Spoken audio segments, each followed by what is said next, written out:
Šajā video tad pastāstīšu par jaunu klienta reģistrāciju Comprendo aplikācijā.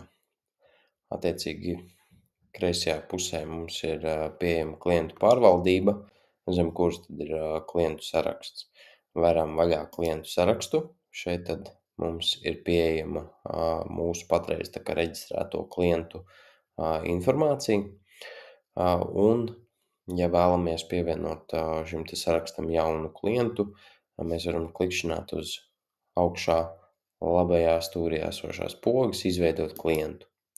Tad, kad esam uz klienta izveidas pogas noklikšķinājuši, nākamajā solī mums ir pieejama klienta izveidas lapa. Šajā te lapā mēs redzam, ir iespēja mainīt, vai tas klients, ko reģistrējam, ir privāta persona vai juridiska persona, un attiecīgi tad juridiskai personai visi juridiskās personas dati, kas būtu uzņēmuma nosaukums, reģistrācijas numurs, juridiskā adrese, vajadzības gadījumā arī PVN maksātāja numurs, kontakta informācija un bankas informācija.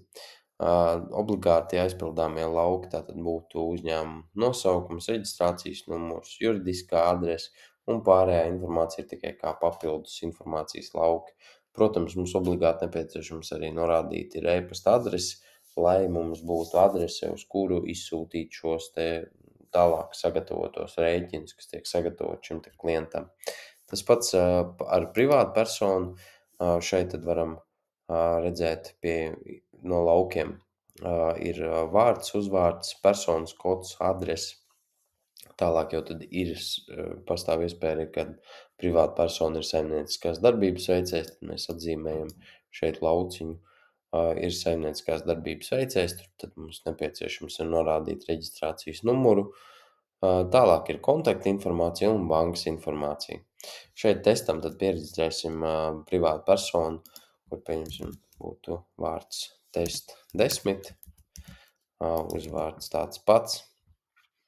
No pārējās informācijas, kas būtu nepieciešams, norādam tad e-pasta adresi un norādīsim arī telefonu numuru. Tad, kad visa informācija ir ievadīta, mēs varam spiest uz pogas saglabāt klientu, un šis te klients mums ir saglabāts mūsu klientu sarakstā. Un tālākās darbības jau tad mēs varam pārskatīt mūsu, teiksim, šo te sadarbības vēsturi, vadoties pēc rēķiniem un rēķina informācijas. Patreiz mēs varam redzēt, ka šim te klientam rēķins vēl neesam izrakstījuši, kā arī mēs varam šo te klientu tālāk izmantot rēķinu sastādīšanā. Mēs varam izveidot rēķinus šim konkrētajam klientam.